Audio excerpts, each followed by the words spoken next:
it's so good to see you again. How is the life of being a winner of the Haydenfilms screenwriting competition been? It's been pretty great. I mean, I can't really lie. It's been kind of like one of those very surreal experiences where I feel like you're like trying to pinch yourself, trying to like convince yourself it's still real, but also still trying to maintain a level head and being like, okay, I need to start planning my next steps. Mm-hmm. So it's I feel like been the fun. imposter syndrome, it seems like, of do I Oh. really have this award under my belt? Because it seems like you're still working away. Yeah, it's weird in that like yeah, it is that imposter thing where it's like, huh, this is like a tangible, real thing I can do, but is it actually something I can still do, even though I do have this award now under my belt? So Right. it's been this very interesting balance of trying to like be very humble and gracious, but also be like, I gotta start advertising this, I gotta start putting my name out, and use the momentum. Well, they say the trick to being humble is going back to your roots, which is very convenient because I kind of want to pick your brain. Oh, I know that you are a USC alum, so you studied what film, cinema, and video studies. So you clearly knew that you wanted to pursue film in your adult life. Where did that passion for the film industry really start? I mean, definitely when I was a kid. For me, I mean, my dad really kind of like imbued a love of like watching films and old television. I mean, we would spend hours, like just consuming any type of movie that my dad grew up with. Like that would be our weekends. Would just be watching movies over and over again. And with the money that we had, for family fun time, we would go out to the movies. So that was just kind of like our way of bonding. And I knew pretty early on that I wanted to work in film. I remember watching Raiders of the Lost Ark for the first time, Steven Spielberg's film, and I just remember my tiny brain just melting at like the possibilities that could happen in a movie, and the emotions that it had, and that it caused me to feel. I was like, I want to do that. I want to make something that is as amazing as that. And so that kind of like I think sparked the initial interest. And um, just through high school, I was very obsessive about movies, trying to read everything I could about it. And I was fortunate enough to get into USC and, kind of studied, under the best for 4 years, and was able to kind of really build out a network and meet a lot of really incredibly talented people who are, my age, and kind of spun out from there and made shorts and wrote scripts. And, like we're still doing it. Yeah, it seems like it came very naturally for your own in real life character progression from being a kid watching film to be someone who's trying to make them. Yeah, it was pretty natural also because I'm not good at literally anything else. I can't do math or science. So this was the only thing my brain was like, yes, we can retain this information. Like I Hmm. can't do basic math, but I can memorize the most obscure movie facts known to man. And it's like that's just what my brain does. Well, it just goes to show that you're playing to your strengths. And I know there's a lot of people out there who would think that their creative skills, like, having passion for film or having that creative side, might not be able to translate into a career, but you are a clear example that it can. No, you absolutely can. It's definitely it's a hard industry to break into. Like I'm not gonna lie to you, it's difficult, but it is one of those things where if you I feel like build a good enough network of people around you who are supportive and who want to help you make something. Um, Especially now, like I know, like the cliche thing that all these like big Oscar filmmakers say, they go, "You have a camera on your phone right now." It's like it is true that you can just like make something right now, and the accessibility as far as making short films and stuff is infinitely easier than it was. I mean, like the stuff I was making in college, it was shot on iPhones and it was all horrible looking, but it was fun, and made us laugh, and was good practice. So um, yeah, so I feel like don't let that don't let doubts stop you from moving forward with what you want to do. You just gotta be headstrong and confident. Absolutely. Try a little bit of everything in any field that you're going into. Yeah. Speaking of, I know that your script that ended up winning our screenwriting competition was for an animated series. Mhm. What got you interested in the animation side of film? I think again that was kind of like imbued by my dad, but and my grandmother. What we would do is she likes one type of movie, and it's animated kids films. And so whenever like I would go over to her house or she was babysitting, she would take me and my brother to like the latest Disney, Pixar, DreamWorks, whatever film. And so like I just consumed so much animation through her specifically, and that kind of translated in like a love of like classic animation and like Disney or Warner Brothers short films, and that also then translated to like the Cartoon Network, Nickelodeon style animation that like I would just watch when I'd come home from school. And I don't know, there was just something always very um, fun about those worlds and those characters, and the fact that there weren't really any limitations that you would have in live action. Like characters can literally do whatever you want as long as you think it up.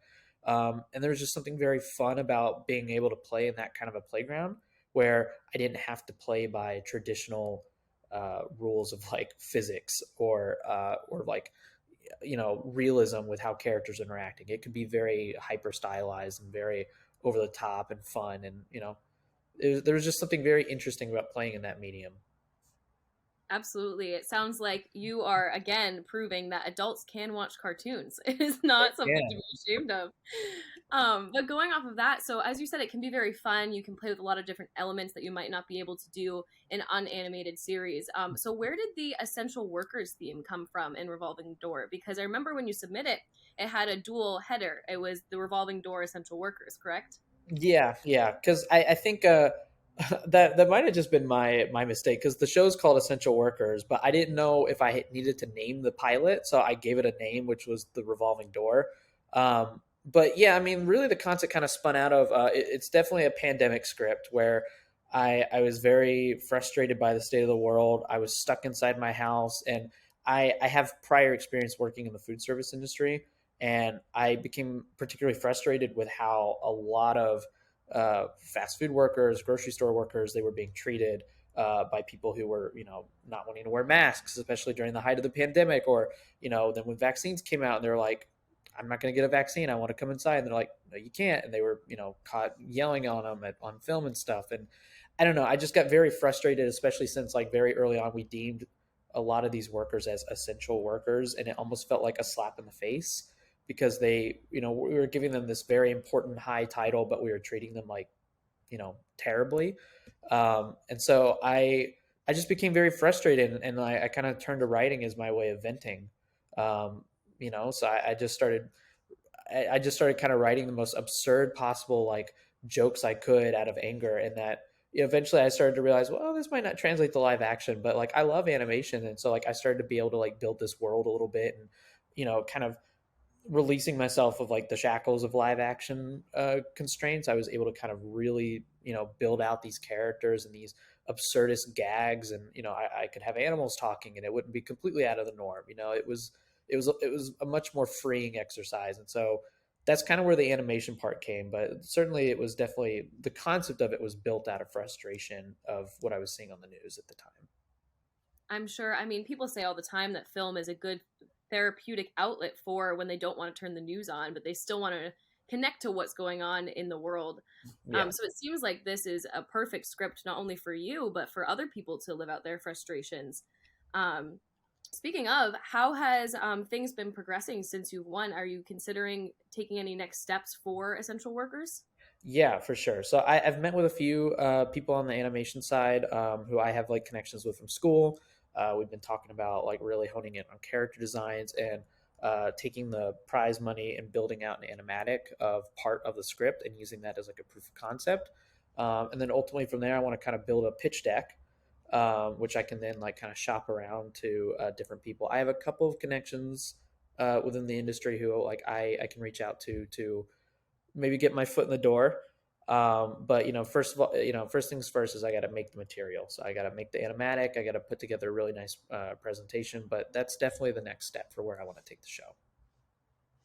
That is phenomenal in itself that you have a pretty clear cut plan on how you can really get this out there and push it out there. It sounds like you made some pretty good connections on your own. What kind of postgraduate experience did you have after you left USC? I was pretty fortunate in that I got a job working for Noah Hawley right out of the gate as his second assistant. It was it was pretty lucky on my part. They needed someone to fill in a role for his second assistant slash office assistant, and I just happened to be graduating and I needed a job, and I was like, I'll do whatever you want for however many hours. I don't care. And they're like, great. And so, through that, I was able to kind of like really get a very, like they threw me deep into the deep end of the pool. It's like learning how the actual minutia of the industry works, where, working on the development, the production, the pre-production, the agency side of things, interacting with a lot of like the different agencies and different agents and their assistants, and just kind of work like figuring out like the day to day, operations on how this industry is essentially run. Um, but through that, it's a lot of like, rise and grind, and it's very grueling. And the hours can be pretty horrible starting out, but you do eventually learn how to like, build connections. You meet other assistants who, are like you, and they want to be like writers or producers or directors, and you start to kind of build out that network, and you get drinks after work, and you start meeting on the weekends to like do projects and stuff. And it's really all just about building a network of people who want to do what you want to do. I would say that's probably the best thing that you can do post grad, and that's what I've been trying to do in every position I've done so far. The rise and grind mentality for sure. The creatives is hard to break into sometimes, but if you have Yes. the right attitude and the right connections, it can be really meaningful. Speaking of, so you obviously stumbled across Haydenfilms because you applied into our screenwriting competition and you ended up submitting your script. Tell us a little bit about how the experience through the screenwriting competition went. What did you get the most out of? I think for me, it was a great way of like refining my pitch, because when I submitted to Haydenfilms, like it was kind of one of those like, oh, I'll submit. I wasn't really expecting much of it. Um, but then when I was told that I was going to be moving into the actual pitch competition format, it was like, okay, well, this is something I need to take seriously, and I put together like a pitch. Um, and I think over the process of the competition, working with the panel that you guys set up, of the industry professionals, and really just having that discussion with them after the fact of, here's how you can improve your pitch, here's what you did well, I would love to see this, I would love to see that. It gave me very tangible action, uh, like points I could work on. And uh, it was a short turnaround, but I was able to update my pitch, add some visuals to it, reach out to some people I knew, get their advice. And it was, I feel like at the end of it, I had a much stronger pitch than when I started at the beginning of the competition. And I think it's because of that, like I'll be able to actually like take this and, hopefully make it into something, and I wouldn't have been able to do that without the Hidden Films competition. Well, it's great to hear that you got some really tangible experience out of it as well. I think that this process was a learning curve for everyone involved. We Yeah. learned a lot from you as well, hearing from your passion and all of the great concepts you had behind it. And it being an animated script was really, really stand out as well. Speaking of that, so anyone watching knows that you're the grand winner of $10,000. What do you plan to do with that money, or are you utilizing it already to further your career and the script? Yeah, so I'm definitely using the money currently working with character designers to try and like really, like I said earlier, like hone on it. And then after we settle on designs and we're very confident and happy with what we got, I'm planning to take more of the prize money and then hiring an animator to build out an animatic. Just like 2 weeks of like getting like one scene done, like a professionally done animatic, and then using that to kind of build that visual pitch deck. So that's currently where a lot of the money is going through, because animation is very expensive, but it's something I'm passionate about and I want to do. And you know, with the prize money, like I have the opportunity to do it, so I'm trying to utilize my time and my resources as well as I can. Well, not to put you on the spot, but now you said that you have your pitch down pat. So we obviously at Hayden Films felt like you were worth the investment. You were the grand prize winner and you earned this money to be able to further that development of seeing essential workers play true. So for anyone watching this who may want to become a part of your team in the future or invest, what kind of pitch do you have for them? Hey, look, if you want to work on something that, if you have a passion for animation or even just like, film in general, I think if this is something that you want to work on, we have talented animators that I'm working with. We've got a really good script. We've got a lot of passionate people who are really engaged in this project and who have already reached out to, are really interested in. This is something where I want to take this to the next level. I want to actually make this a final product. This isn't something that I want to do as like an exercise or, just something I'm doing for fun on the side. This is a real show that I'm passionate about with characters who I think everyone can relate to, with a lot of really silly gags that are really fun to watch, that can be really fun to bring to life. And I think that if this is something that you want to be a part of, I would love to have you on board, because I want to make sure that this actually turns into a real show that I can present to people, and put a little bit of me out there in the world. And, hopefully you agree, and you can also put a little bit of you out in the world too. Well said. You definitely passed the test. Okay, good. Is there anything else you want to add, Quinton, about either your journey before you joined us here for the Haydenfilms family, or after? I think I'm just very grateful for the opportunity. I've always wanted to be like a writer, and work in this industry as a writer specifically. So the opportunity that you've given me has been incredible, and I'm still really trying to like take it all in, day by day. But it's really providing a platform for me to launch my career on, and that's something that I feel like is invaluable. So really, I mean, it's thank you again. Of course. Like I said, we are here. We are very happy to have learned from you too. And it's amazing picking your brain and hearing about your passion for the industry all the way back to childhood. Yeah, it's a long journey to get here, but I'm here. And we are so glad that you are. Oh, thank you.